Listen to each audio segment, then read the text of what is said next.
he picked the wrong family, and not scared of a conflict, and we're not scared. We're not running.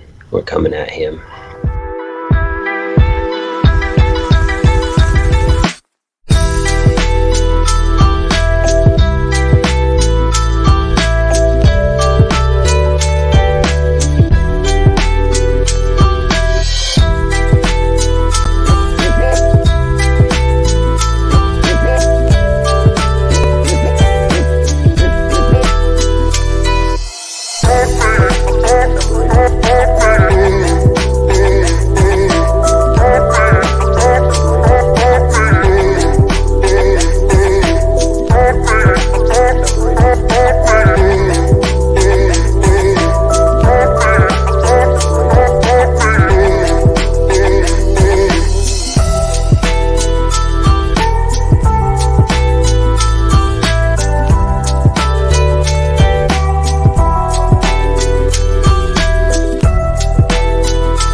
Well, hey guys, welcome to the Think Tank. Happy Sunday.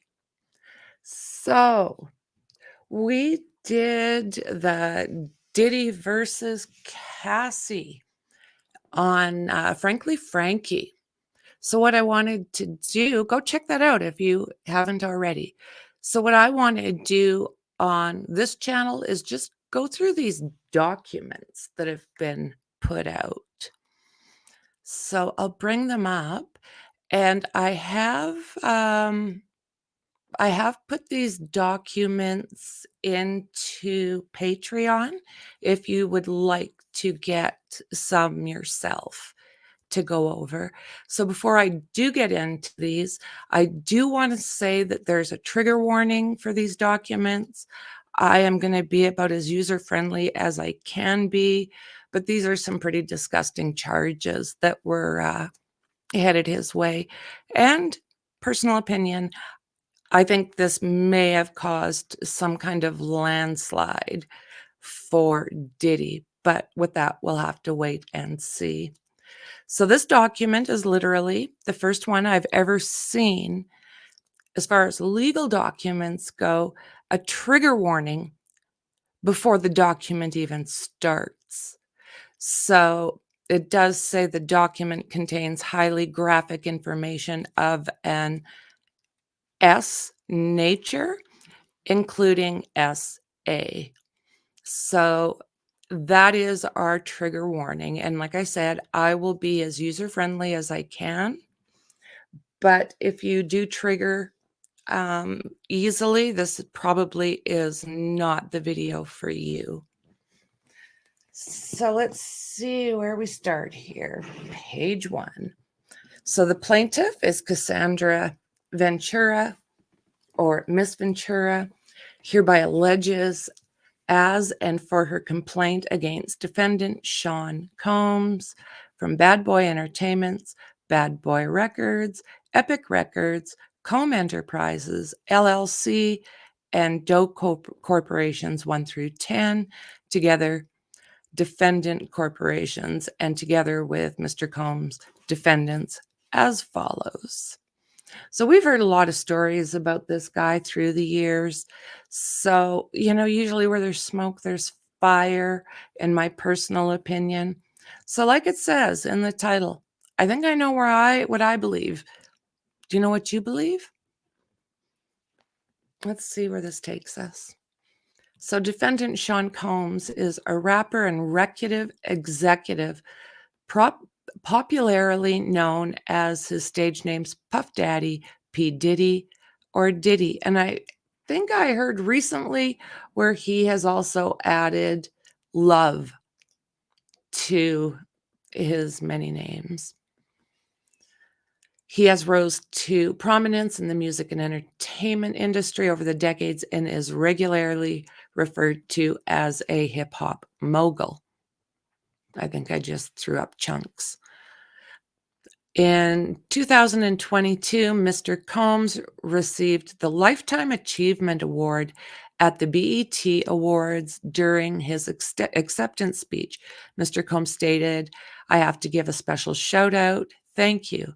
Love to the people that were really there for me." He named another of people before adding, "and also Cassie for holding me down in the dark times. Love." The truth, however, is that Cassie, Miss Cassandra Ventura, was held down by Mr. Combs and endured over a decade of his behavior and disturbed demands. For Miss Ventura, the dark times were those times spent trapped by Mr. Combs in a cycle of abuse. So there's also trafficking, other types of offenses, along with other unlawful acts. He R-worded Miss Ventura in her own home after she tried to leave him, often punched, beat, kicked, and stomped, resulting in bruises, burst lip, black eyes, and bleeding. Blew up a man's car after he learned he was romantically interested in Miss Ventura. Forced Miss Ventura to engage in SA with male workers while he was doing other disgusting things and filming the encounters. Run out of his apartment with a firearm and in pursuit of a rival industry executive whom he learned was nearby. Demanded that Miss Ventura to carry his firearm in her purse just to make her uncomfortable and demonstrate how dangerous he is. Introduced Miss Ventura to a lifestyle of excessive alcohol, substances, and required her to procure jazzy illicit prescriptions to satisfy his own addictions. Miss Ventura met Mr. Combs in 2005. Jasmine, when she was 19 years old, and he was, 37 years old. He signed her onto his label, Bad Boy Records, and within a few years, lured Miss Ventura into an ostentatious, fast-paced, substance-fueled lifestyle and into romantic relationship with him. Her boss, one of the most powerful men in the entertainment industry, and a vicious, cruel, controlling man, nearly 2 decades her senior. Yeah, I was kind of grossed out when I realized 19 and what was he, 34? Like, barf. Unreal. So this is just starting, guys. Hopefully, Jasmine has said her daily good mornings. So Mr. Combs asserted complete control over Miss Ventura's personal and professional life, thereby ensuring her inability to escape his hold. He provided unprecedented avenues for success for the aspiring artist, but in return demanded obedience, loyalty, and silence.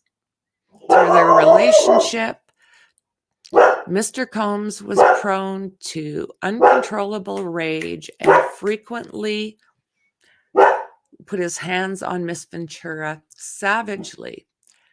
These were witnessed by Mr. Combs' staff and employees of Bad Boy Entertainment and Mr. Combs' related businesses, but no one dared to speak up against their frightening and ferocious boss.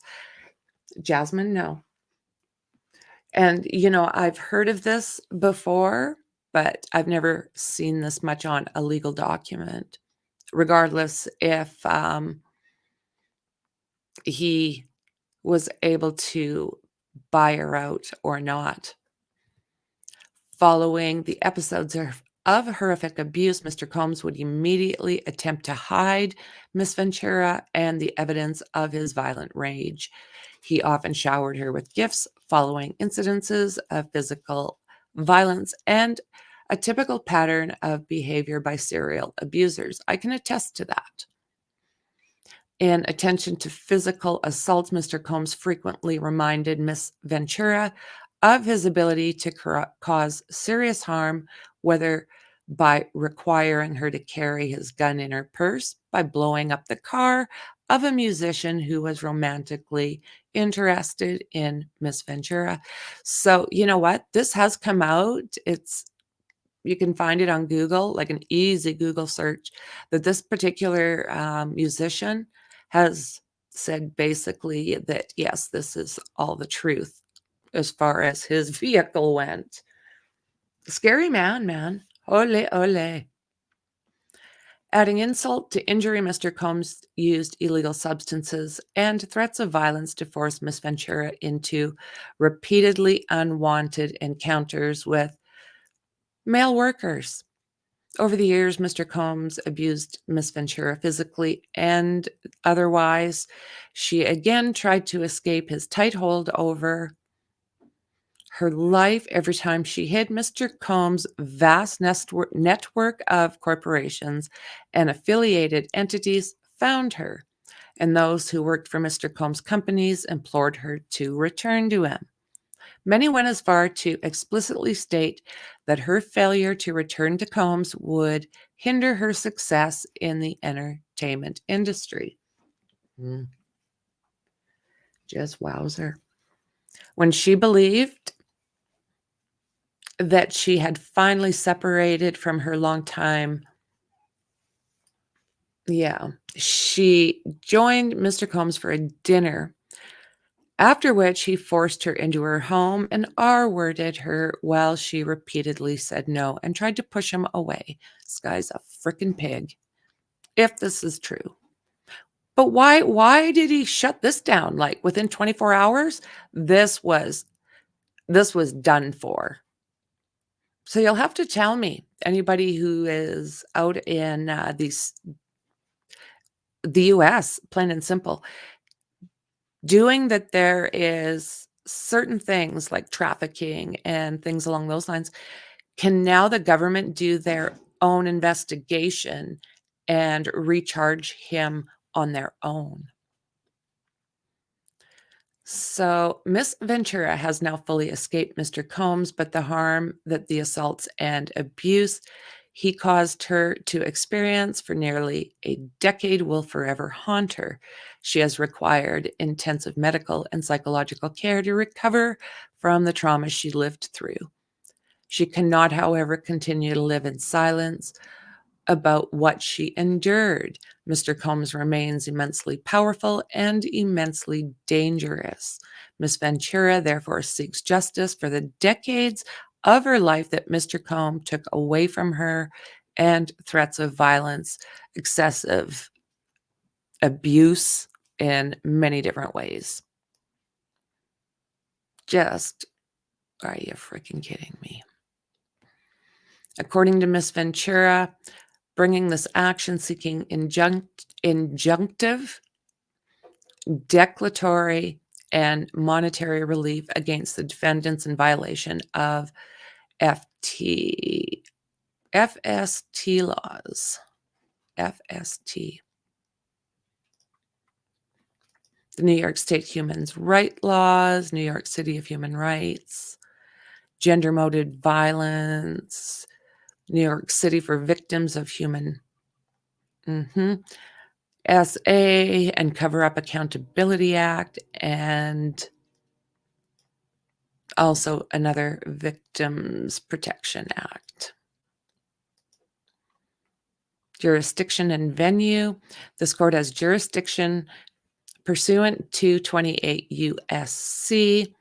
and 1331 and 1343, as this action asserts violation of 18 U.S.C.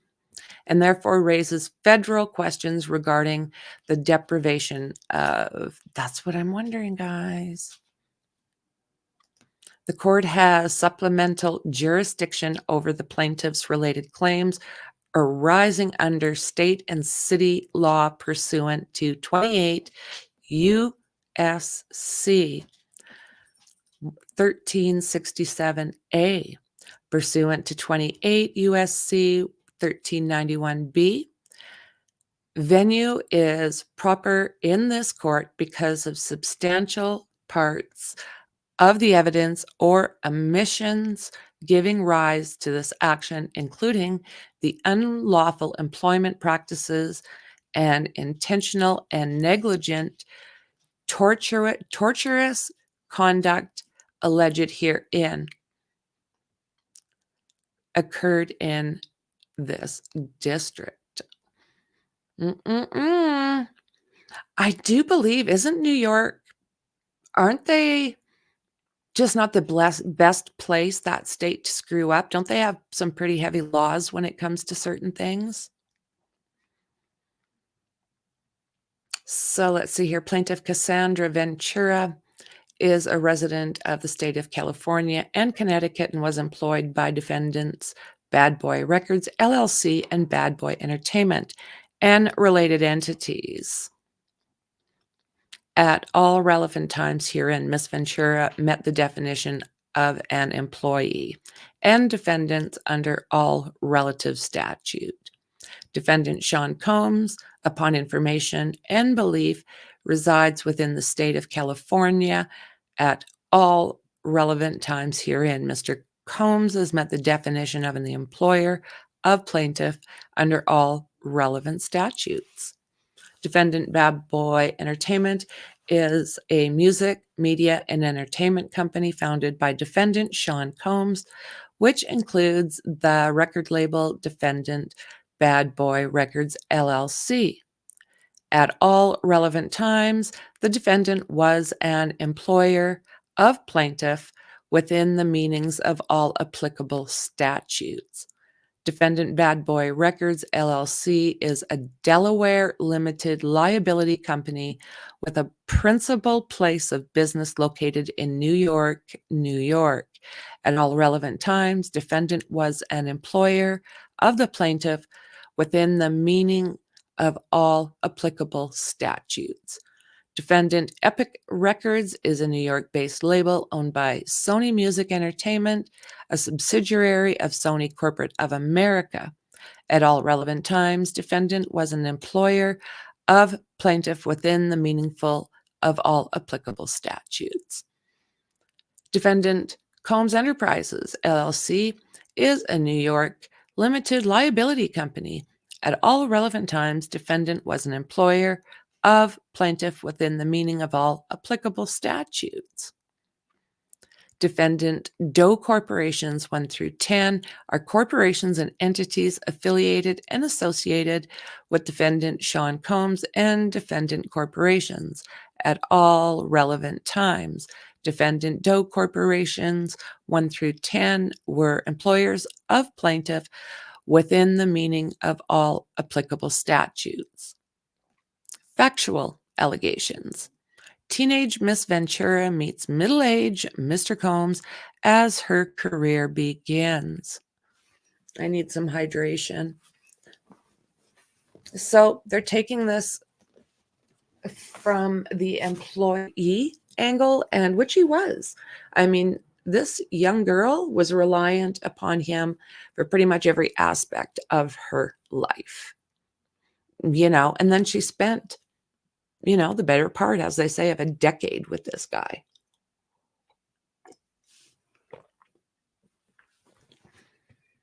So if you are not subscribed, please do. Don't forget to hit that like and share button as well. So these documents are in Patreon. Level 2, I think it's $2. And if you want to get a hold of me, you can either jump over to Discord, or I'm pretty easy to get on Twitter as well. All righty. So Miss Ventura met Mr. Combs in late 2005 or early 2006 after Mr. Combs heard Miss Ventura's first single playing in a club and expressed interest in signing her to his label, Bad Boy Records. At the time, Miss Ventura was 19 years old. Oh, I thought he was 34. 37 years old at the time. Within months, in February 2006, Miss Ventura signed a 10-album deal with Mr. Combs' record label. Miss Ventura's first album, Cassie, was released in August 2006, debuting at number 4 on the US Billboard 200. To promote the album, Miss Ventura made television appearances on MTV's Total Request Live and BET's 106 and Park. Miss Ventura suffered from significant performance anxiety during these appearances, and press outlets were highly critical of Miss Ventura's performances on these shows. Mr. Combs, however, sought to rehabilitate his newly signed talent, telling MTV News, "You should hear the nervousness in her voice." You could hear the nervousness in her voice. And to be honest, I kind of smiled at it because it made me really appreciate what I really love about her. She's a regular person. It just made me appreciate that she got nervous, and it was kind of cute to me. To be honest, you've got to understand that success for her is coming out of nowhere. It's just so huge, and sometimes everybody handles it differently. Well, clearly paternalistic in noting that it was cute to him how regular Miss Ventura appeared, Mr. Combs' comments rang true to some extent. Upon signing with Bad Boy Records, Miss Ventura was quickly thrust into the spotlight and was unfamiliar with how to navigate her new celebrity status. Mr. Combs recognized and glorification of Miss Ventura's naivety proved to set the groundwork for his manipulative and coercive romantic and other relationships with Miss Ventura, a woman nearly 2 decades younger than him. Oh my God. If I had a daughter, I don't. Well, we can pretend Mexi. If she was 19 and this guy, any guy, was poking around her, I tell you what. I just tell you what. I couldn't do it. I couldn't see this. I couldn't allow my 19-year-old to date someone who was 37 and be okay with it. There comes an age when age difference really isn't that much of a factor, but it's not when you're 19. Oh my God. Trigger warning, guys. Again. It's definitely triggering. I can vouch for that as I'm sitting back here wanting to crawl through the screen. Wow. But you know what? I got this. We got this. We got this. So within a year of signing with Bad Boy Records, Mr. Combs became deeply entrenched in Miss Ventura's life, almost immediately asserting possession and control over her, and inserting himself into all aspects of her career and her personal life. In November 2006, Mr. Combs invited Miss Ventura to perform his song, Come to Me, along with him at the MTV Europe Music Awards, in Copenhagen, Denmark.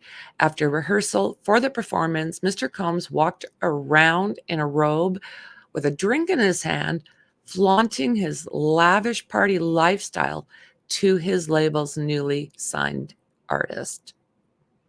During hair and makeup leading up to the performance, Miss Ventura's hairstylist and Mr. Combs' makeup artist told Miss Ventura that Mr. Combs was interested in Miss Ventura.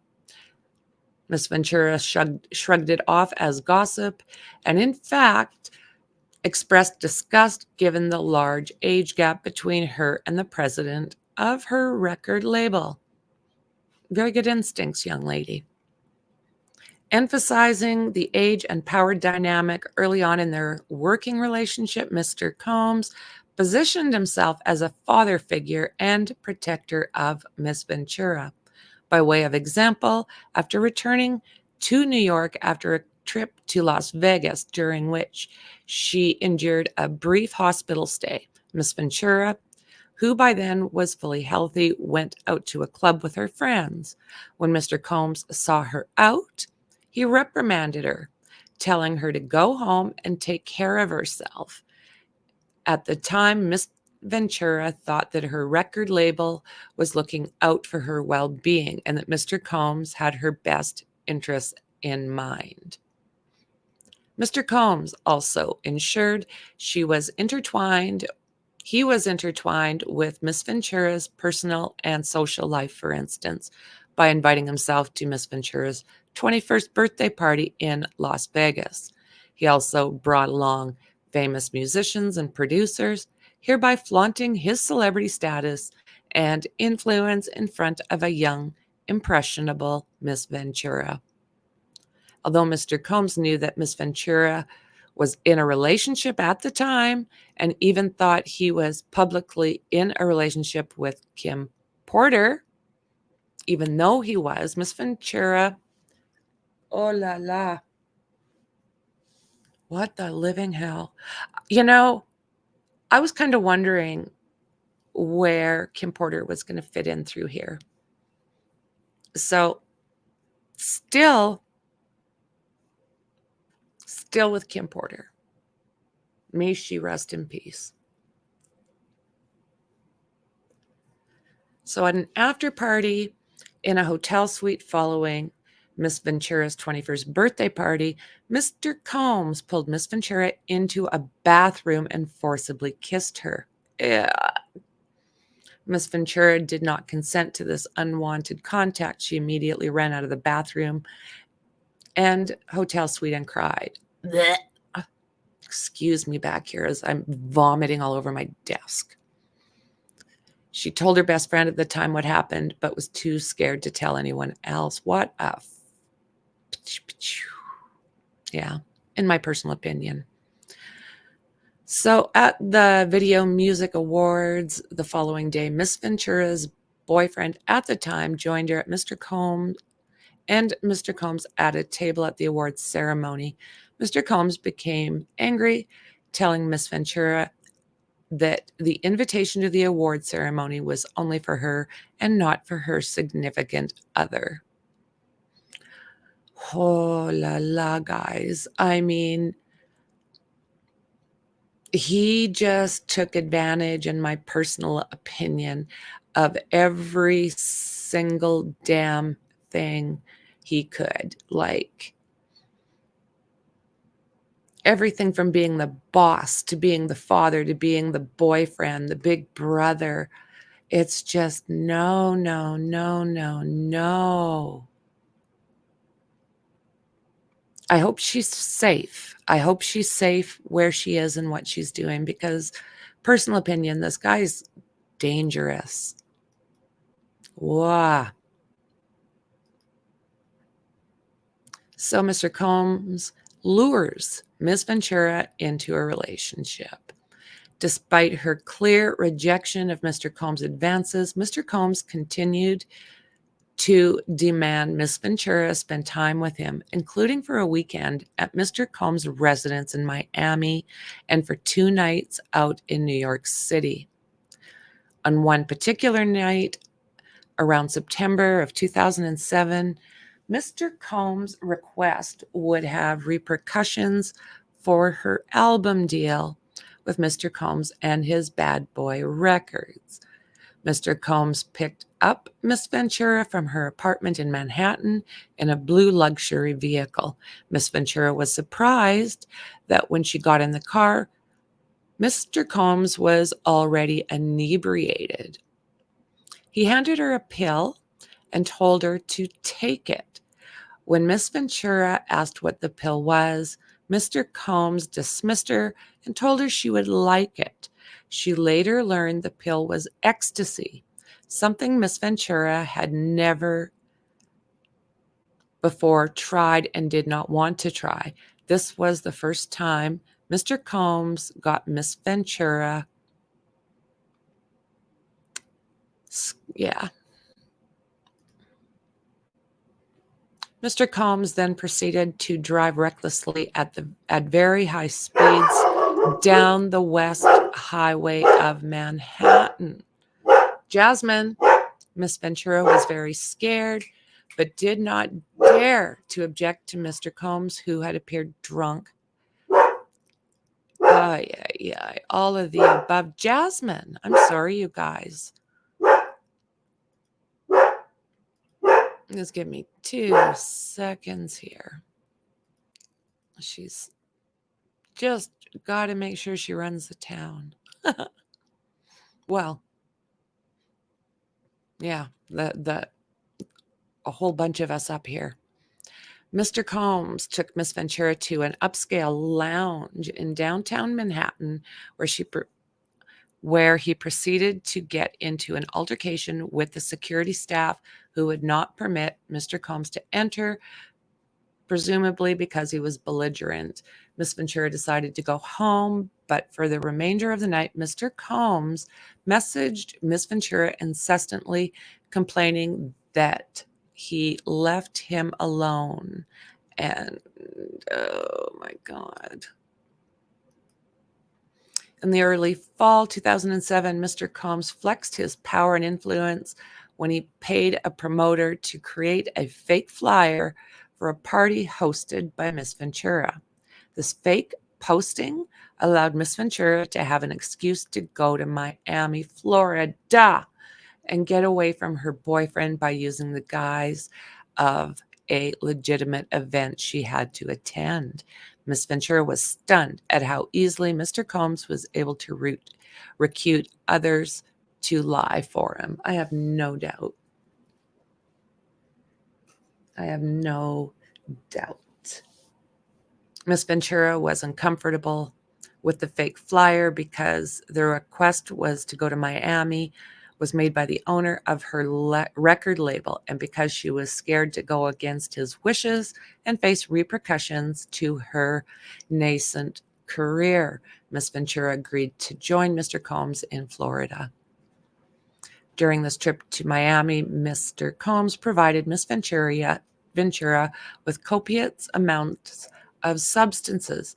She became more intoxicated than she had ever before, and her intoxication lasted through the weekend trip, as she wanted Mr. Combs to continue to support her career.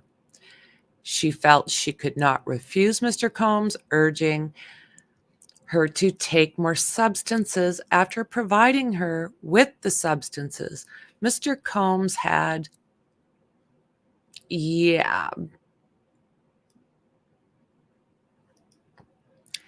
years of meeting Mr. Combs, Miss Ventura found herself lured into an immediate circle of her boss, the owner of her record label, and one of the most powerful men in the entertainment industry. So I suppose that right there is the reason people say nothing, is this man's power. I mean, it's scary. And when I say I'm scared for her, I am scared for her. You know, just based on whether it's truth or not, the rumors that float around out there, if there's just a hair of truth to them, he's a scary man, and a scary billionaire is a scary human in my world. Mm, mm, mm, mm, mm.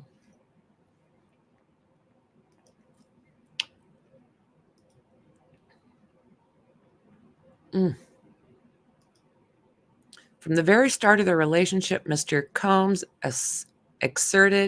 exerted his power and influence over Miss Ventura. This dynamic was fueled by their nearly 20-year age difference, as well as their relative positions in the entertainment industry, with Mr. Combs considered a music mogul and Miss Ventura at the very start of her career as an entertainer.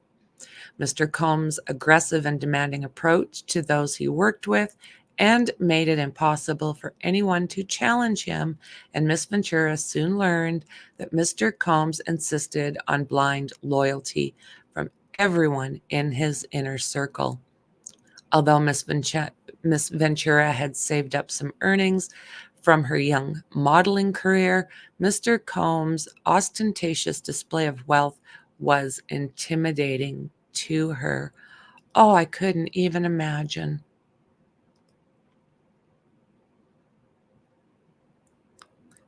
So this here is Kim Porter, who we will be, I'm sure, talking about at some point through this paperwork. This is the mother of Diddy's twin daughters and of the, well, there's two sons. This is the second son, also with Kim Porter. So she passed away under certain suspicious circumstances as well. There's a lot of people, you know, in that orbit that have yet to speak out.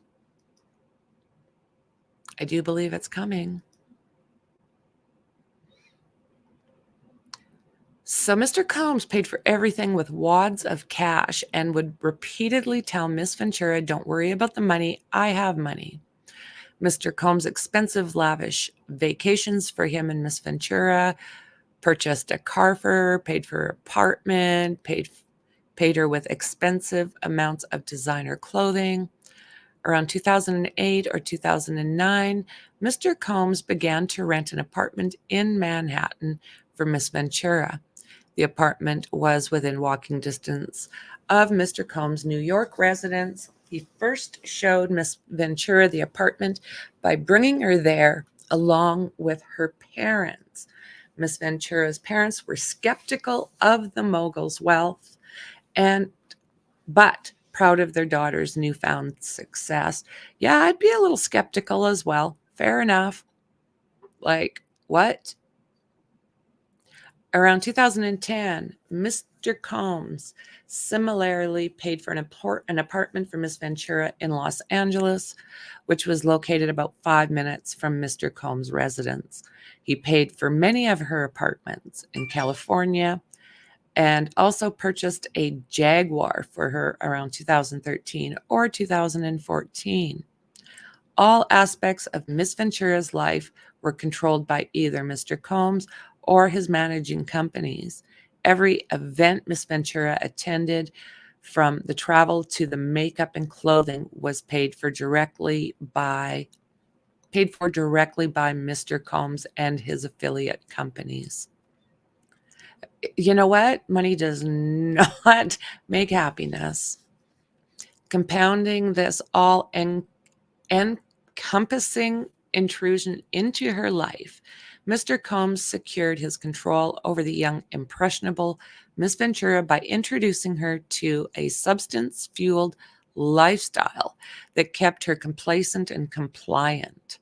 Mr. Combs first introduced Miss Ventura to some bad stuff around 2008 and would often have other things open and around like candy.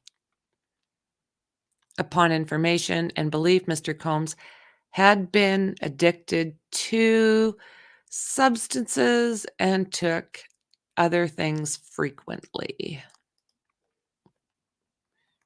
At first, Miss Ventura was given the prescription that Mr. Combs received from a doctor in Miami, Florida. Eventually, when Mr. Combs exhausted those, he demanded Miss Ventura start getting them from this particular Miami doctor in her own name. Mr. Combs also had deeply involved himself in Miss Ventura's personal life, with his personal staff attending to Miss Ventura's day-to-day travel and other needs, including medical care. Multiple occasions, Mr. Combs had Miss Ventura's personal medical records sent directly to his email address. Oh, now control much? What? Oh, what? For instance, when Miss Ventura began experiencing memory loss, potentially due to excessive substances or head injuries caused by other things related to Mr. Combs, as described below, Her MRI results were provided directly to Mr. Combs. Mr. Combs also repeatedly arranged for his staff to drive Miss Ventura to certain doctor's appointments. In this way, Mr. Combs exerted ownership over Miss Ventura as another example of the ways in which he manipulated Miss Ventura and ensured obedience early on in their relationship. He asked Miss Ventura what she called her grandfather. When Miss Ventura said that she referred to her grandfather as Pop Pop, Mr. Combs perversely insisted that Miss Ventura refer to him with that nickname. He wanted to go by her grandfather's nickname. Oh my word. Kishka Bibble. Red flag. Damn. Mr. Combs and Miss Ventura's relationship becomes extremely unacceptable. What started as a whirlwind of celebrity meetings and substance and booze fueled parties, however, turned frightening and violent. Miss Ventura was also exposed to the intense violence that pervaded Mr. Combs' rise to fame. For example, on one occasion when Mr. Combs and Miss Ventura were using substances together in his home, one of his security staff barged in and announced that Suge Knight, a longtime rival of Mr. Combs, was spotted at Mel's Drive-In Diner in Los Angeles. Mr. Combs began to get dressed, retrieved multiple weapons from a safe, and ran out of his home to where he believed Mr. Knight was dining. Miss Ventura became terrified and began to cry.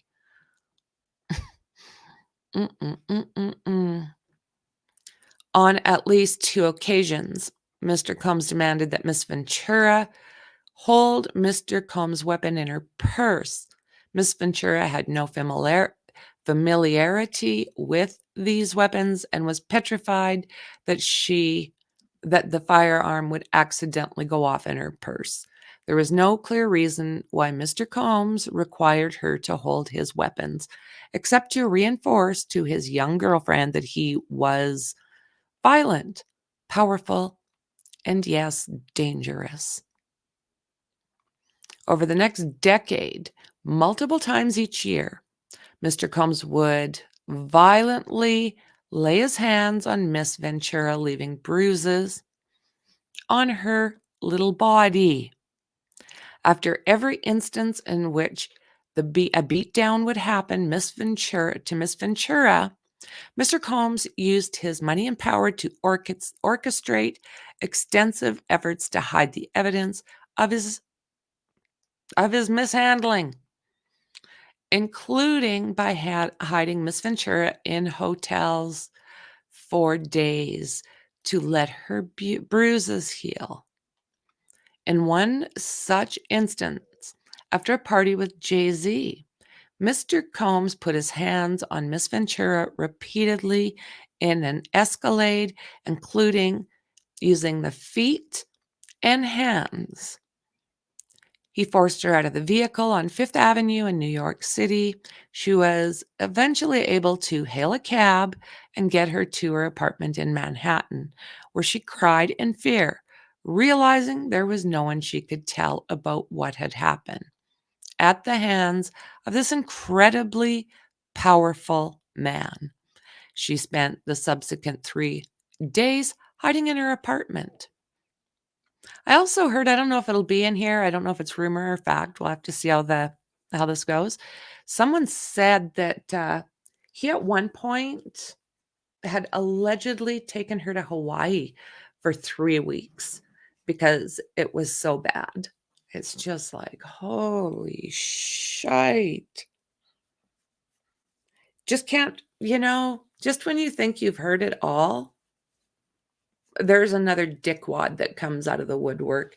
And I mean, as far as I'm concerned, this stuff has been going on for quite some time through like the beginning of me ever hearing this person's name. He was always doing some really fudged up shite.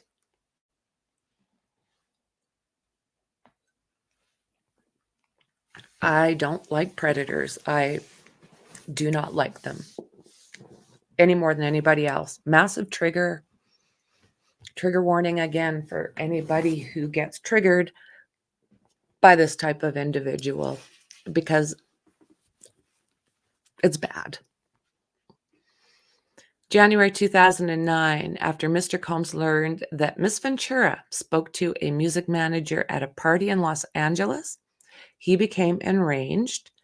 She had hoped speaking to this manager would allow her to further grow her career and that Mr. Combs would be happy for her, but instead, he had become extremely angry, pulled her outside of the club where the party was taking place. In the car, leaving the club, Mr. Combs allegedly beat Miss Ventura, pushing her into a corner of the vehicle and stomping. Yeah. Mr. Combs' security staff, Roger Bonds, tried to stop it, but was unable to de-escalate the situation. When the car arrived at Mr. Combs' residence, Miss Ventura attempted to run away, but Mr. Combs followed her and proceeded to use those feet. Miss Ventura was hurt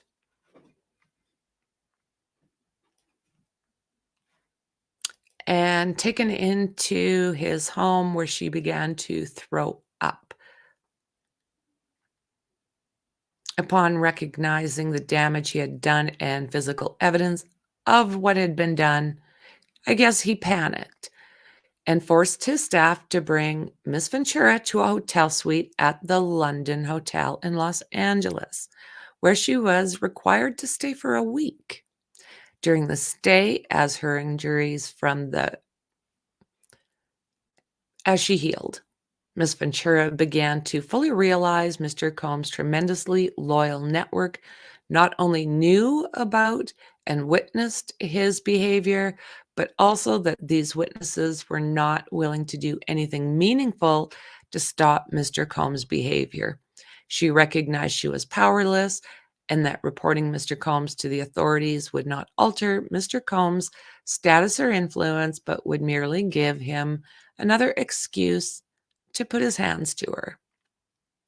While in the hotel, she asked to go home to her parents. Mr. Combs would not let her leave. She lied to her mother when asked about an online gossip that reported, a forum that reported this attack. Mr. Combs proceeded to instruct his assistants to purchase extensive amounts of gifts for Ventura, which were delivered to the hotel where she remained trapped. Miss Ventura was terrified, isolated, and unable to see a pathway out of Mr. Combs' abuse and the hold on her life. Ay, ay, ay, Chihuahua.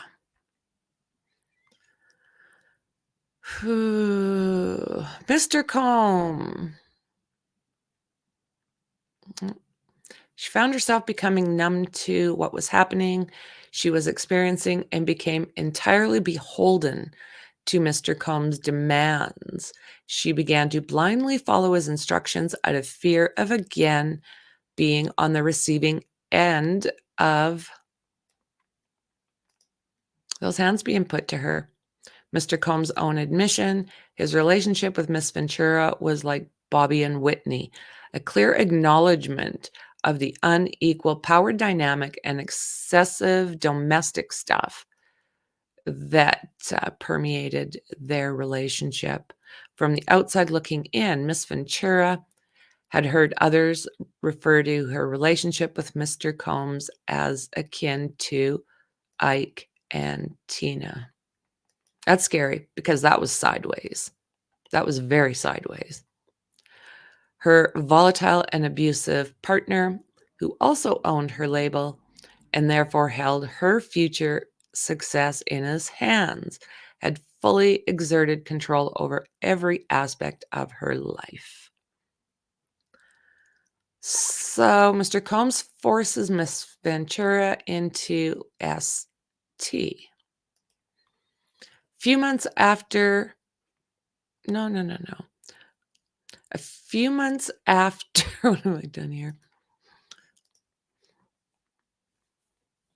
The beginning of the romantic relationship with 40-year-old now, Mr. Combs, the 22-year-old Miss Ventura felt beholden to his whims and demands.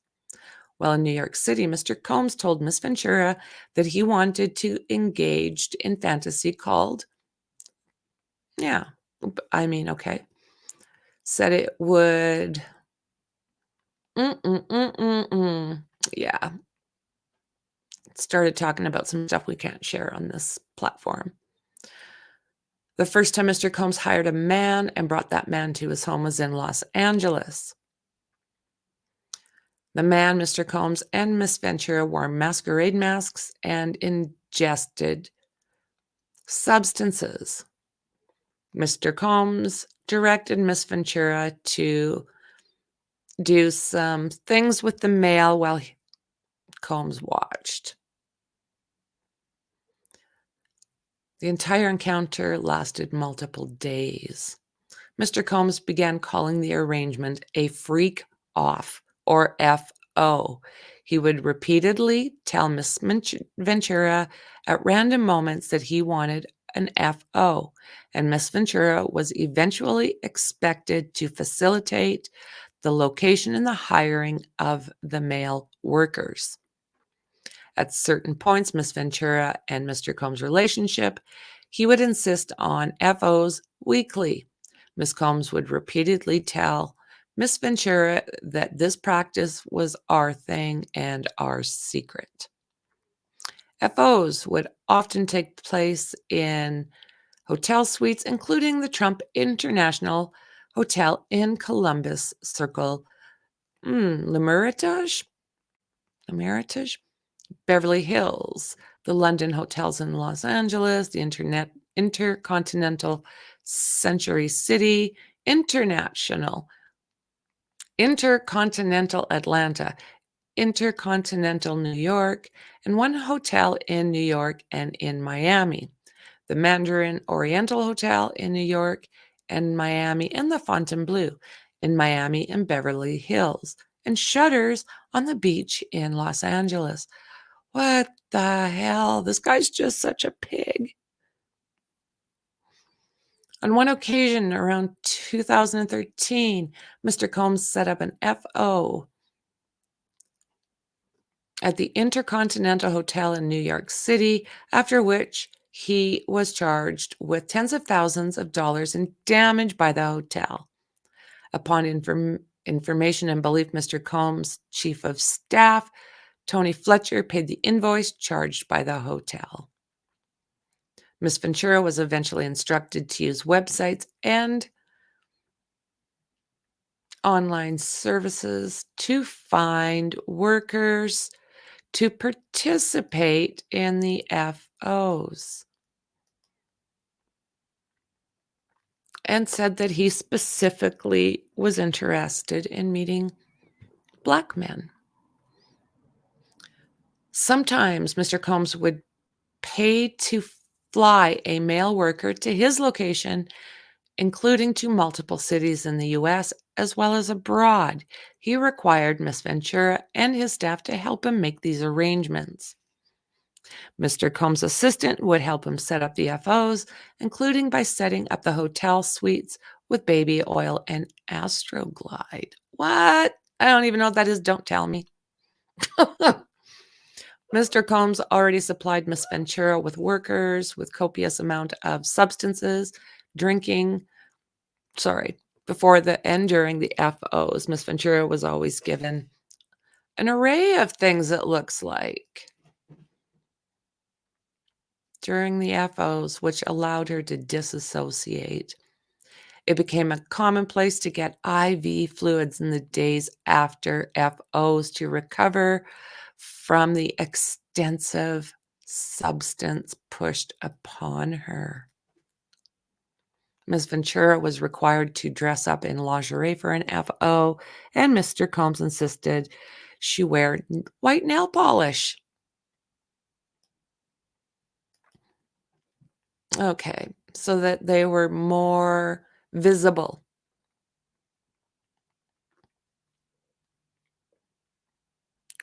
Other things, let's see here. Mr. Combs would say things like, okay, he's directing these acts, filming them. Says here that she was deleting videos, and Mr. Combs would tell Miss Ventura that she was able to recover deleted videos from her devices. On one occasion, he sat next to her on a flight and made her watch a video she thought she had deleted, reinforcing her inability to escape the immense power he had over her. Mr. Combs would pay the workers a few $1,000s in cash for their services. During some FOs, Mr. Combs would become extremely intoxicated and would hit Miss Ventura in front of the male workers. Miss Ventura was repulsed by Mr. Combs' demands between the physical beatings and recognized his incredible power and incredible temper. She became petrified of her partner and her boss and felt she could not say no. He even presented her with lavish gifts prior to or in the middle of FOs, seemingly acknowledging the way these forced encounters constituted work for Miss Ventura, and she needed to be compensated for this work. Ay, ay, ay. You guys. Allegedly, he's got like a history of this stuff. Deep breath.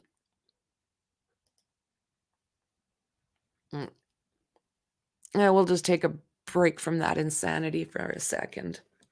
Hola, guys. I can't say trigger warning near enough. I really can't. And I mean, I'm being gentle. I'm scrolling through a lot of the graphic stuff as I should. Again, if anybody really wants it, it's on Discord. And that's where I'm putting I've only got one tier at this point. It's a $2 tier. And that'll all the documents in there for $2 a month. Wowza.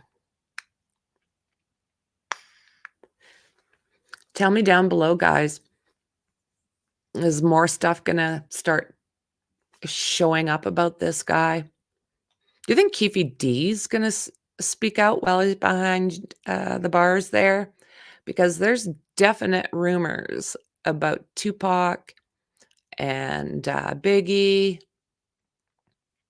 when it comes to Diddy and a possible what do they call it's a hit is what they would call that. I try to find ways that YouTube's not gonna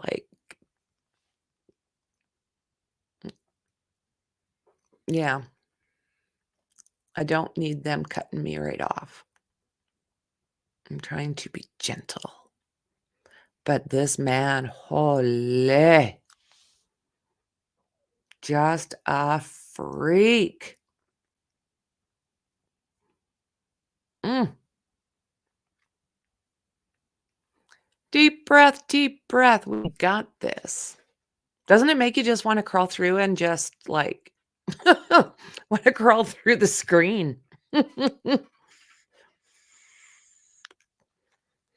Nothing like somebody like this to set off all sorts of different triggers. So I just can't say it enough. This trigger warning about this guy. I mean, we're not halfway through yet.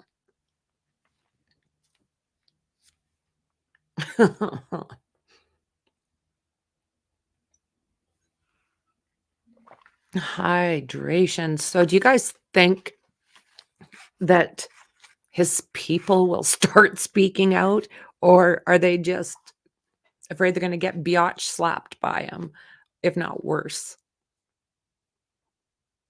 Looking at the men that we have standing with that arse and the rumors that are going around. I don't know if they're true. It's just rumors. But, the type of rumors that keep people's lips sealed.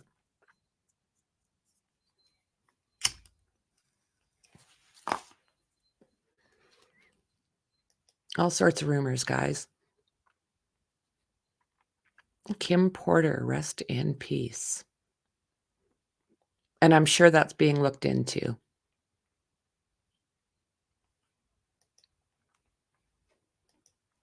And if there's something there, I think we'll hear about it. Okay. Compensated for her work. Oh my God, man. So frequently, her anxiety before FO would become so great that she would become physically ill, sometimes to the point of vomiting. While kneeling over the toilet, Mr. Combs would shame her into performing for him, eventually forcing her to get up and proceed with the encounter. Jesus Lord Murphy. She knew firsthand that telling Mr. Combs that she did not want to engage in FOs was met with anger and violence. In addition, any suggestion that Miss Ventura would refuse the FO or otherwise report Mr. Combs was met with ultimatums by Mr. Combs, who would say that Miss Ventura could not go to the police because she had a lot to lose. Wow. Around August 2015, for example, in the middle of a surprise birthday dinner for Miss Ventura, who was by then 29, Mr. Combs insisted that Miss Ventura leave the party and go to a hotel for an FO. When she expressed that she did not want to go, Mr. Combs had Miss Ventura cornered by his security staff in order to force her to leave with him. After this FO, Mr. Combs and Miss Ventura went back to the hotel room that Miss Ventura was staying in, where some of Miss Ventura's friends were already hanging out. Mr. Combs was severely intoxicated and at one point during the night picked up one of Miss Ventura's friends like a child and dangled the friend over the balcony of the 17th floor hotel suite. Oh, I've heard of that. I've heard that. Another person that should speak out. Come on. Miss Ventura and her friends were scared by Mr. Combs' erratic behavior, but Miss Ventura was heavily sedated because of because of the substances she took to participate in the FO, and therefore was unable to respond to Mr. Combs' terrifying behavior. I bet that friend never went back. The FOs became work for Miss Ventura, and despite her protesting, Mr. Combs insisted that these intric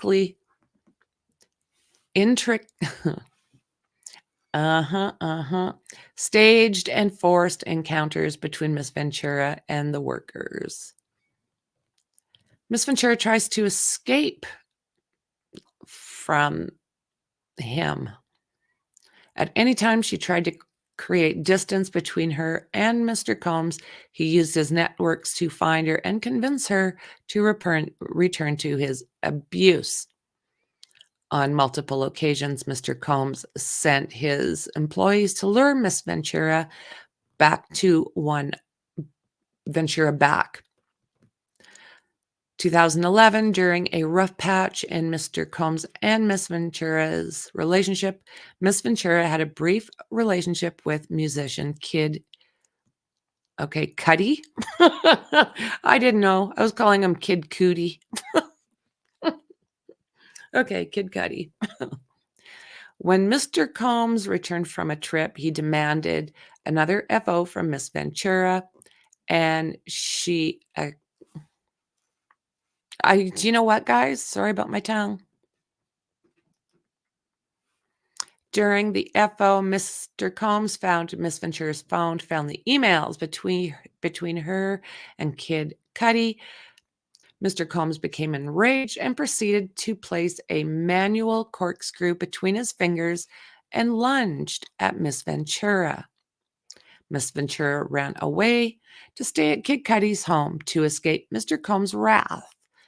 Soon, therefore, one of Mr. Combs' staff members told told Miss Ventura that he needed to talk to Mr. Combs, even though Mr. Combs was enraged. Feeling like she could not escape Mr. Combs and his network of enforcers, Miss Ventura returned to Mr. Combs. He hit her several times and then used his feet. As she tried to run out the door. She went to her parents' home in Connecticut, where her mother took pictures of the bruises Mr. Combs had left on her body. Good on you, Mama. Good on you. February 2012, during Paris Fashion Week, Mr. Combs told Miss Ventura that he was going to blow up Kid Cudi's car and that he wanted to ensure that Kid Cudi was home with his friends when it happened. Around that time, Kid Cudi's car exploded in his driveway. Miss Ventura was terrified, and she finally began to fully comprehend what Mr. Home was both willing and able to do to those he believed had slighted him. And I mean, this Kid Cudi, he says that's absolutely the truth. He stands behind every word of that. It's like, what?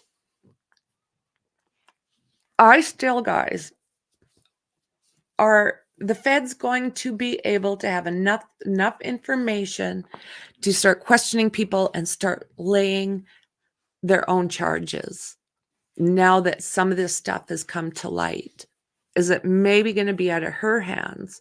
And I have it in my mind that if they do decide, if there is a way for the feds to charge him, you're going to see literally an avalanche of people come forward as soon as they feel safe enough to do so. There's been too much talk over the years. And I mean, we're talking about all these people in the background and what they haven't talked yet. Maybe it's because of what are they called? Non-dissemination orders, NDAs. It's probably because of those. But does that stop them from talking to the law? Man. So in 2015, Miss Ventura spoke to a popular music manager at an after party in a hotel suite in Vegas. Mr. Combs saw her speaking to this manager and sternly told her to step into the adjoining suite. In the bedroom, Mr. Combs attacked Miss Ventura severely. She ran from corner to corner of the room, trying to avoid Mr. Combs, using, of course, hands and feet. When she tried to lock herself in the bathroom, he pushed through and punched and did some other stuff again. Wow. Nothing to be heard because of the loud music playing outside area in the hotel suite. When Mr. Combs, head of security and assistant, saw Miss Ventura after it, they began to cry. They began to cry. 2 black eyes, bruised lip, welt on the forehead. So, yeah, and of course, after doing so, Mr. Combs immediately took steps to conceal the wrongdoing. They cried. They cried. They doesn't sound like they went to the law. They cried. Like doesn't there come a point where you stand up for a human being? Security guards, assistants, friends. Oh my word. So he forced Miss Ventura to stay at his home in Holmby Hills, along with one of his sons. While there, Mr. Combe FaceTimes Miss Ventura and stated, "You got to go up and put more makeup on. My son can't see you like that." Huh. She did put makeup on per Combs' demands. Miss Ventura felt she had no choice but to obey her abuser. Even though security guards, assistants, and friends saw the situation she was in, there we go, no one dared to help speak up on her. No one dared to speak up on her behalf. Therefore, had no choice but to remain subservient. I mean, I put this on them as well. If you're, I'm sorry. I don't care how much you paid me. There's no way I could sit back and watch something like this. I'd probably end up buried out in the rose bushes, but I couldn't do it. I couldn't. Mm-mm. Too much of a trigger. Later in 2015, while shooting a movie in Cape Town, South Africa, Miss Ventura began a flirtatious relationship with an actor. She spent New Year's Eve with the actor. Mr. Combs soon found out Mr. Combs called the actor and threatened him. The actor proceeded to call Miss Ventura and tell her, "You really need to call Mr. Combs." Oh my God. Shitty freaking Diddy. Oh my God, this man. In or around March 2016, during an FO at the Intercontinental Hotel in Century City, Los Angeles, Mr. Combs became extremely intoxicated and laid hands on Miss Ventura in the face. She got a black eye. After he fell asleep, Miss Ventura tried to leave the hotel room, but as she exited, Mr. Combs woke up and began screaming at Miss Ventura. He followed her into the hallway of the hotel, yelling at her and grabbed at her, and then took a glass vase in the hallway and threw it at her, causing glass to crash all around them as she ran to the elevator to escape. She managed to get into the elevator, and when she got to the lobby, quickly took a cab to her apartment. Upon realizing that her running away could cause Mr. Combs to be even angrier with her and completely stuck in his vicious cycle of, yeah. Miss Ventura returned to the hotel with the intention of apologizing for running away from her abuser. When she returned, hotel security staff urged her to get back into the cab and go to her apartment, suggesting that they had seen the security footage showing Mr. Combs laying hands on Miss Ventura and throwing the glass at her in the hallway. Hotel security. Like, where are these people now? Where are they? Where were they when Kim Porter was having hands allegedly laid on her? Upon information and belief that Mr. Combs paid the Intercontinental Security City 50 Intercontinental Century City $50,000 for the hallway security footage from that evening. After this, Miss Ventura left her home in Comstock and went to hide away at a friend's home in Florida. James Cruz, president of Bad Boy Management, tracked Miss Ventura down and told her that her single would not be released if she did not answer Mr. Combs' phone calls. A woman who worked at Sony Music reached out to her with a similar ultimatum concerning her record. Incredibly, Mr. Combs even convinced one of his attorneys to call Miss Ventura at this time. The lawyer told Miss Ventura that it's in your best interest to call Mr. Combs back.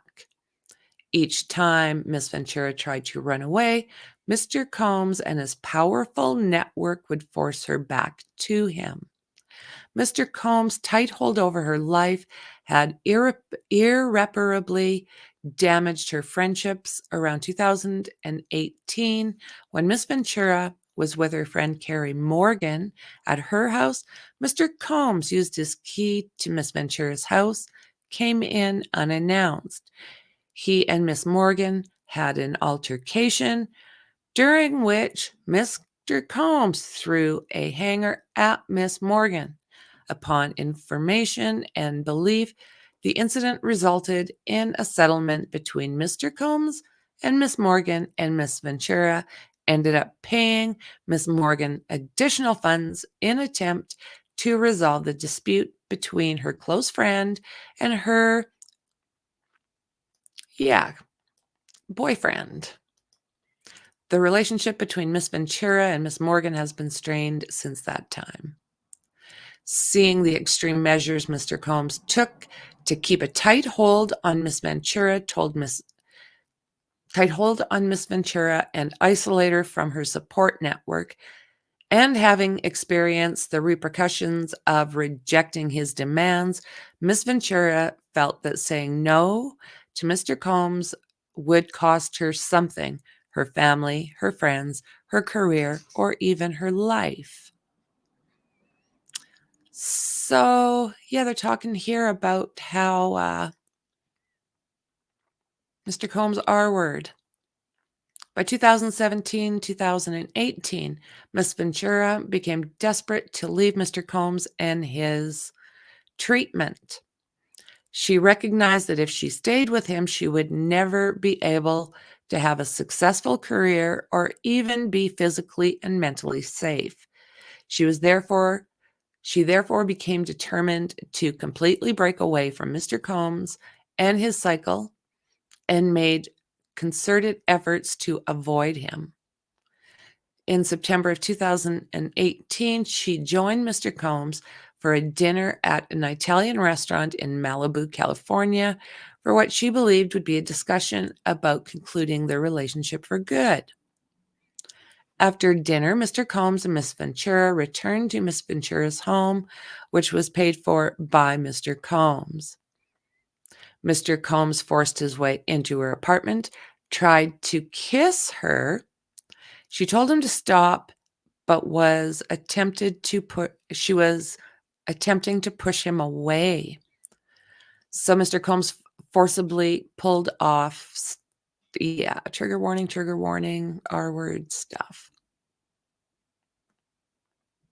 Soon thereafter, Miss Ventura took steps to separate her from the long a time. She left that home that he paid for and the car he purchased for her. Despite moving away, Miss Ventura's address was posted online in 2019, leading to fears for her safety. Miss Ventura, who was under immense duress during the months after Mr. Combs R-worded her, took all steps possible to entirely remove herself from the abuser's orbit, including by entering into contracts to end her deal with Bad Boy Entertainment. Mr. Combs' SA, as well as everything else, has caused her lifelong harm. As a result of immense trauma Miss Ventura endured for over a decade with Mr. Combs, she has suffered and continues to suffer from immense emotional distress. Following her escape from the cycle of what was going on and what she endured, she struggled with the physical and mental manifestations manifestations of her trauma. The birth of her 2 children, however, have allowed her a new lease on life and gave her purpose. She credits her children with saving her from the trauma that had consumed her for over a decade. Except for 3 months when she was pregnant with her children, Miss Ventura struggled with her addictions to substances and alcohol. Addictions. Except for the months, not the 3 months. I wanted to make that clear that I made a boo-boo in the months. So yeah, still deals with the addictions. She turned to substances to drown out memories of the abuse without being intoxicated. She suffered from horrific nightmares from the stuff that happened to her. Things that went on at home, the FOs, everything. She had difficulty eating and sleeping, and her relationship with her family suffered. During this time, she frequently had thoughts of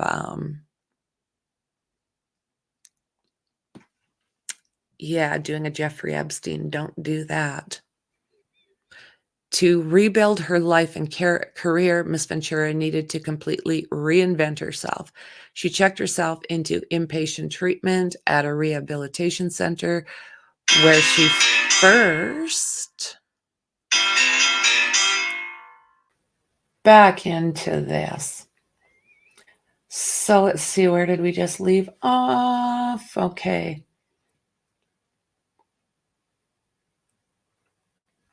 Although Miss Ventura was unable to speak up against the years of abuse she endured at the hands of Mr. Combs, she has since been able to rebuild her life and confront her trauma, thanks to the passage of New York's Adult Survivors Act and California's SA Accountability and Cover Up Act. She is now ready and able also to confront her abuser and to hold him and those who enabled his abuse accountable for their actions. First cause of action. Plaintiff repeats and realleges each and every allegation in all of the preceding paragraphs is, if fully set forth herein. Plaintiff is a victim of, within the meaning of the 18 U.S.C.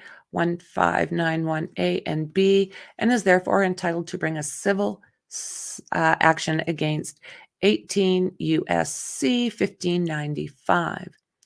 The defendant's acts and omissions taken separately and or together as outlined above constitute a violation of 18 U.S.C. 1595. Specifically, defendant Combs perpetrated Ms. Ventura by requiring her to engage in acts in multiple jurisdictions, and all defendants benefited from Mr. Combs' venture by holding Miss Ventura, an artist signed with defendant Bad Boy Records and otherwise employer of other defendant Doe corporations, captive to Mr. Combs' demands and desires.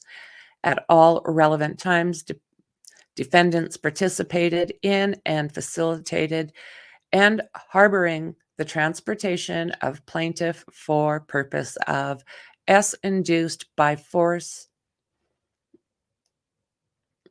Yeah. So I really hope that all of this stuff just doesn't get brushed under the carpet now, guys. The defendants' corporations have financially and otherwise benefited as a result of these acts and omissions by keeping Mr. Combs, the volatile and explosive owner of the defendants' corporations, satisfied. They benefit from facilitating his behavior to the extent it kept the miracle music mogul happy and kept Miss Ventura obedient to Mr. Combs and the corporation's interests. Defendant Combs and defendant Bad Boy Records, Bad Boy Entertainment, and Doe Corp. 1 through 10 for a venture as defined by 18 U.S.C. 1591 given that they constituted a group of two or more individuals associated, in fact, whether or not a legal entity. As a direct proximate result of defendant's unlawful conducted as alleged herein above, plaintiff has suffered physical injury, some severe emotional distress and anxiety, humiliation, embarrassment, PTSD, economic harm, and other consequential damages. Plaintiff also seeks reasonable attorney's fees under 18 USC 1595. The second cause of action. Plaintiff repeats and alleges each and every allegation in all of the preceding paragraphs is, if fully set forth herein. Plaintiff is a victim within the meaning of New York Penal Law 23.34 and is herefore entitled to bring a civil action under NY Social Services 483BB. The defendant acts and omissions taken separately and or together as outlined above constitute a violation of NY Social Serve? I'm not sure. 483BB. Specifically, defendant Combs perpetrated those of Miss Ventura by requiring her to engage in forced acts in the state of New York, and all defendants benefited from Mr. Combs' venture by holding Miss Ventura, an artist signed with defendant Bad Boy Records and otherwise employed by other defendant Doe corporations, captive to Mr. Combs' demands and desires, and at all relevant times defendant participated and facilitated the harboring, transportation of plaintiff for purpose of all sorts of more shite that he's pulled, in my personal opinion, right? Defendant corporations have financially and otherwise benefited as a result of these acts and omissions by keeping Mr. Combs, the volatile and explosive owner of the defendant corporation, satisfied. They benefited from facilitating his behavior to the extent it kept the mercurial music mogul happy and kept Miss Ventura obedient to Mr. Combs and the corporation's interests. As a direct and proximate result of defendant's unlawful conducts as alleged herein above, plaintiff has suffered physical injury, severe emotional distress and anxiety, humiliation, embarrassment, PTS, economic harm, and other consequential damages. Plaintiff also seeks reasonable attorney fees as provided under NY, not sure, 483BB. Third cause. Plaintiff repeats and alleges each and every allegation in all the proceedings paragraphs as it is fully set forth herein. Plaintiff is a victim within the Penal Code of California 236.1 and is therefore entitled to bring a civil action under California Civil Code 52.5.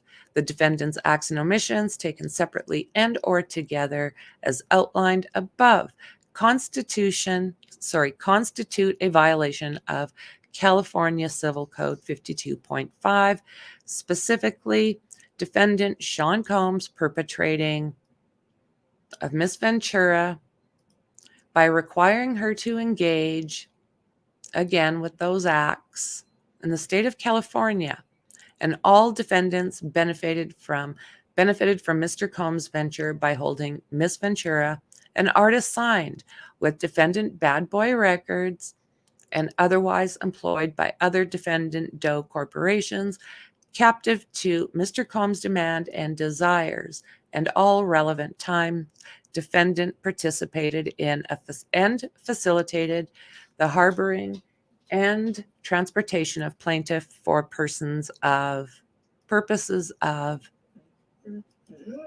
These are pretty heavy accusations. If there's truth, somebody needs to speak up.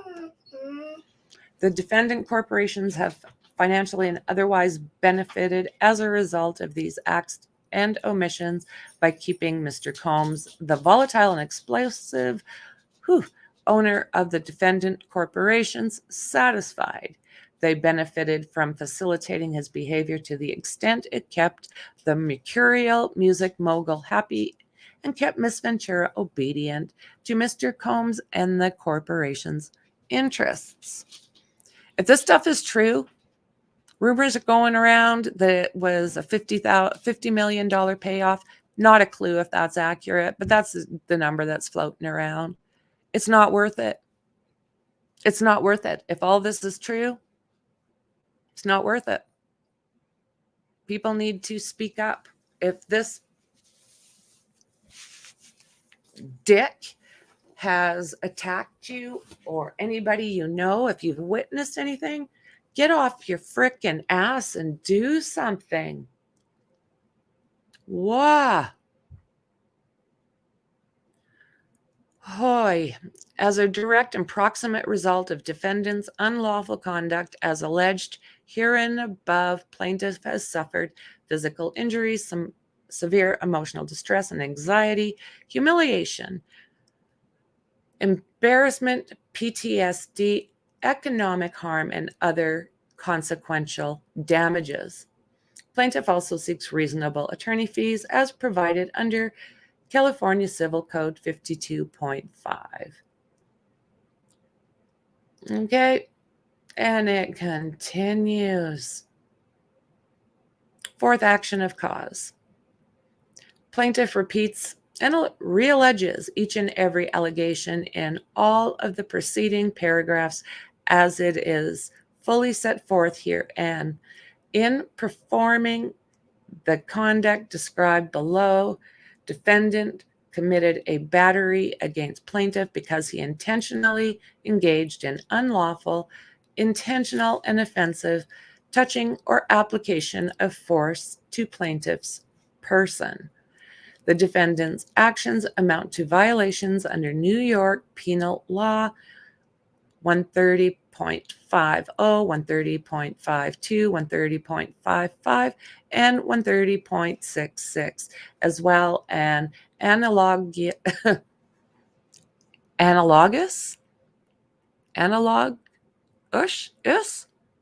California law and the common law of New York and California. As a result, Mr. Combs' alleged conduct, plaintiff has suffered physical injuries, severe emotional distress, humiliation, embarrassment, anxiety, economic harm, and other consequential damages. You guys are awesome. Thank you. If my tongue does not want to twist around a word, it's not gonna do it. The conduct of Mr. Combs described above was willful, wanton, and malicious.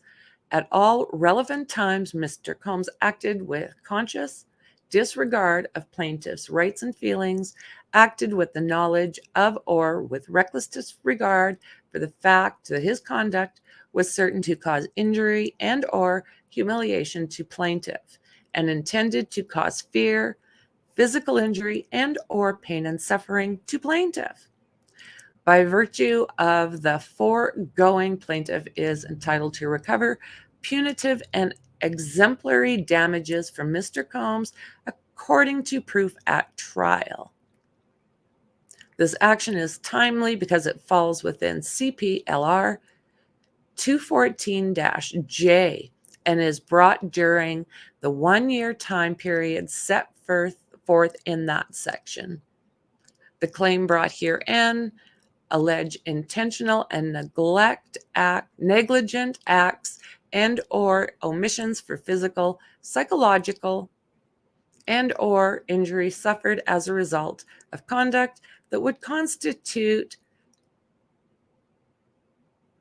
Yeah, more of those type of offenses in the New York penal law, and or such acts or omissions that were committed against Miss Ventura when she was over 18 years of age. The action also falls within California's SA abuse law and is brought during the 3-year time period set forth in that action. You know, why do all of these things have such small time periods?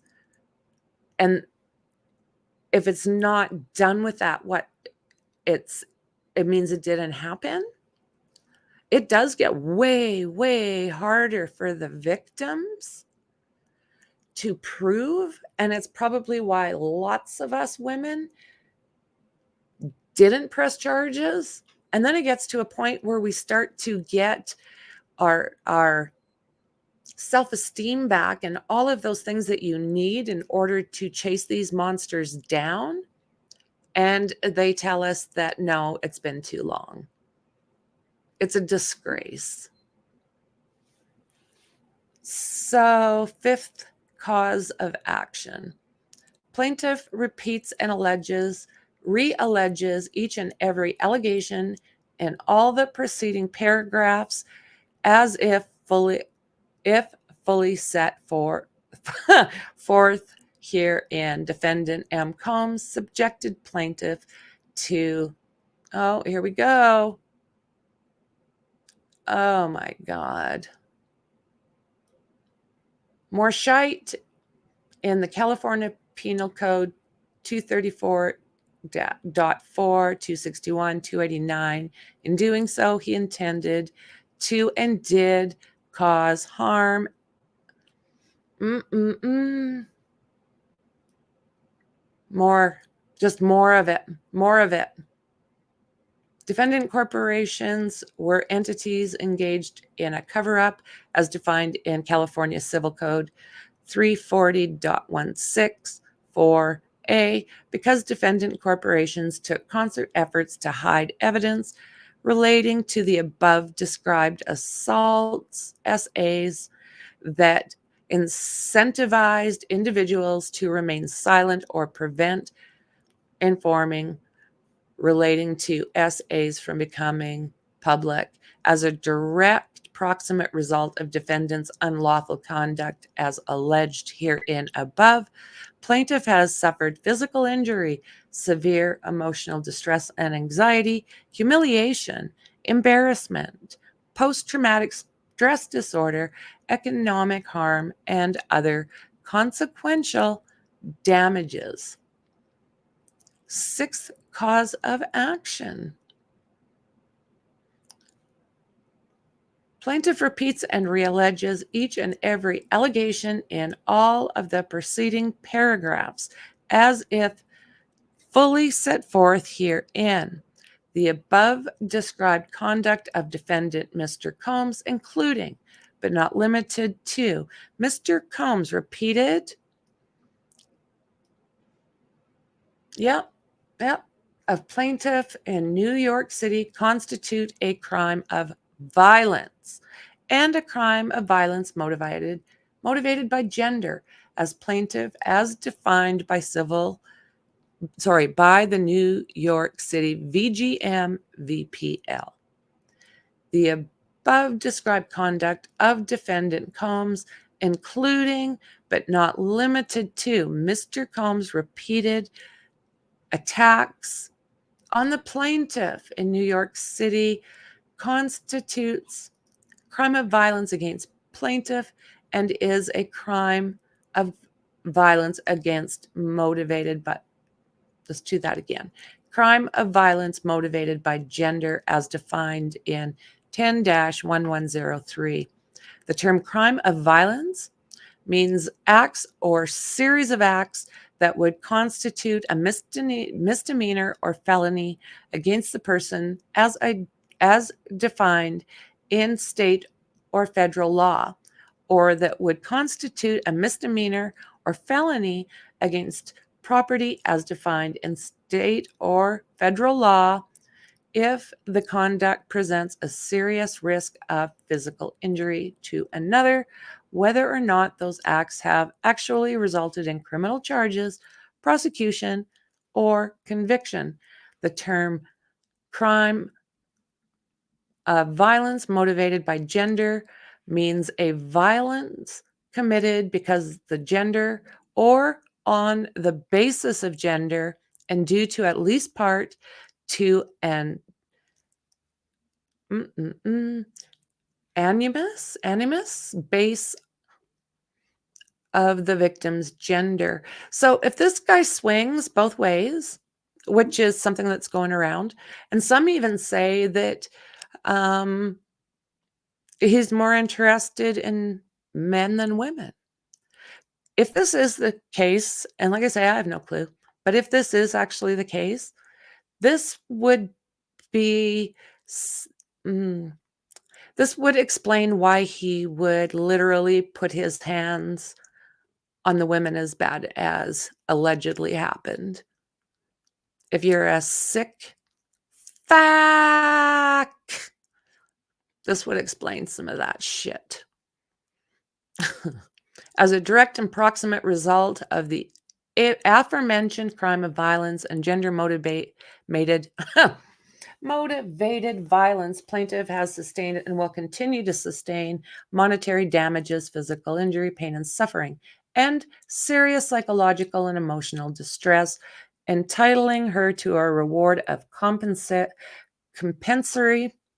and punitive damages, injunctive and declaratory relief, attorney's fees and costs, and other remedies as the court may deem appropriate damages as set forth in 10-1104.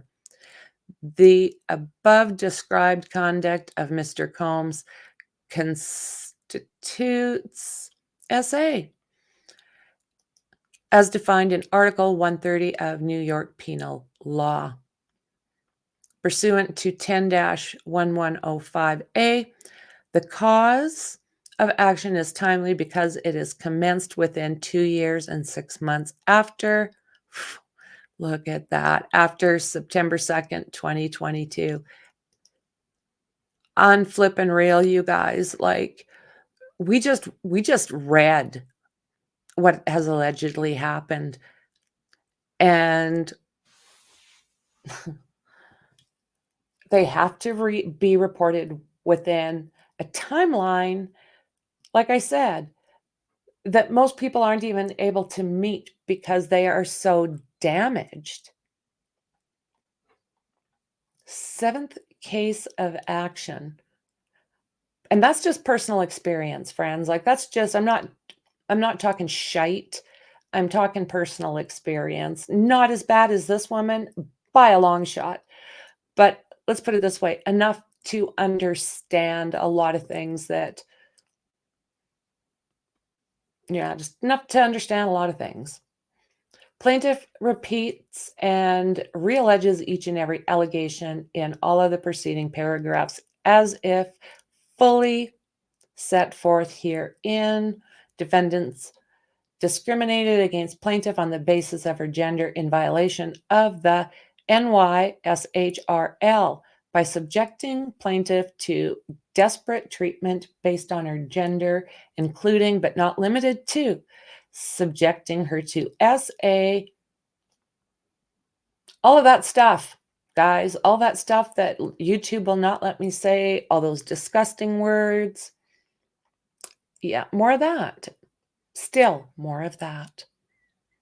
As a direct and proximate result of defendant's unlawful discriminatory conduct in violation of the NYSHRL, plaintiff has suffered and continues to suffer monetary or economic harm for which she is entitled to an award of monetary damages and other relief.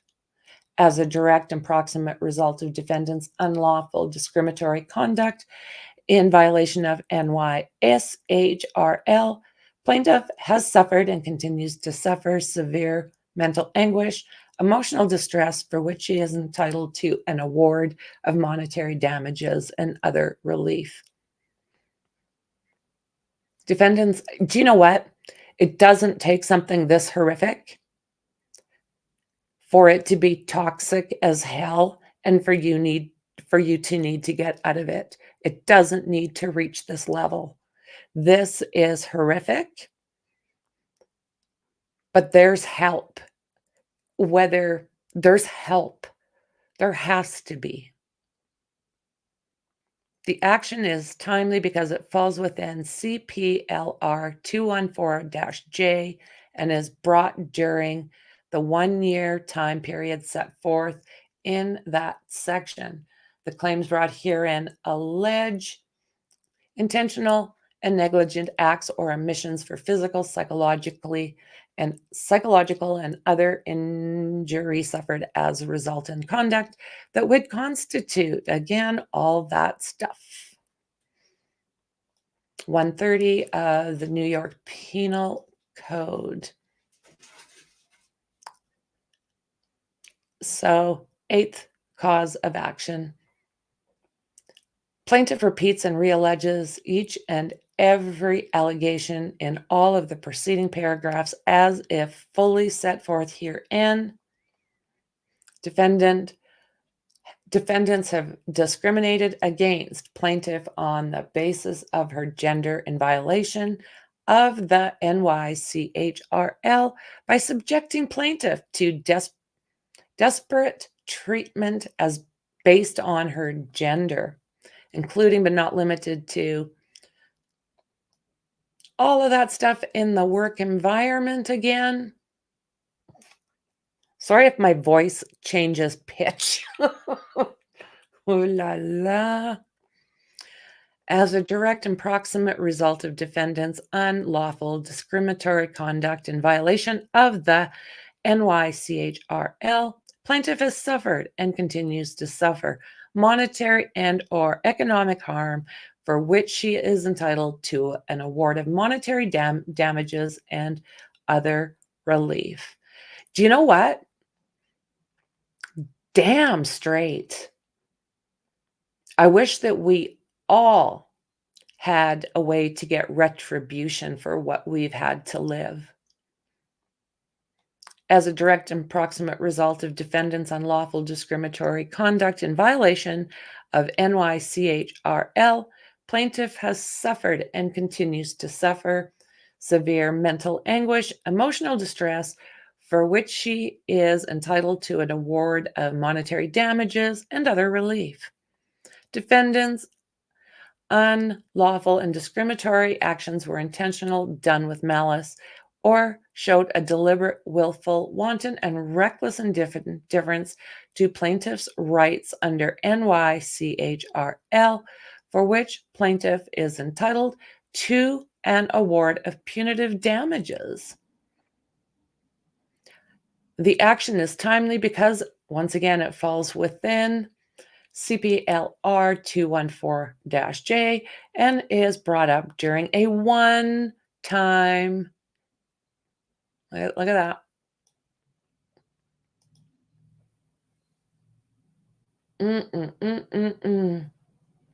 The claims brought herein allege intentional negligent acts or omissions for physical, psychological, and other injury suffered as a result of the conduct that would constitute, yes, all that again, defined in Article 130 of the New York Penal Law, and such acts and or omissions were omitted. Again, Ms. Ventura, when she was over 18 years of age.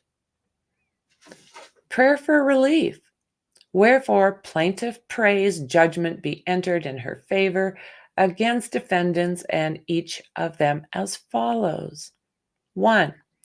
For a money judgment representing compensatory damages, including consequential damages, lost wages, earning, and other sums of money, together with interest on these amounts according to proof. A money judgment for mental pain and anguish and severe emotional distress according to proof, for punitive and exemplary damages according to proof, for attorney's fees and costs, for judgment and post-judgment interests, and for such other and further relief as the court may deem just and proper. Dated November 16th, 2023, New York, New York. So we do know that within 24 hours, this was settled. Done like dinner, guys. So let's, I don't know, book 'em, Dano? Is that what we want to say? Book 'em, Dano. So that's where I'm going to leave it. I wanted to go over this stuff with you, and now that I have, I am going to say thank you very much for hanging out with me. All of these documents are now in Patreon. Share this out, share the word out. And guys, I'll absolutely see you in the next one. Bye.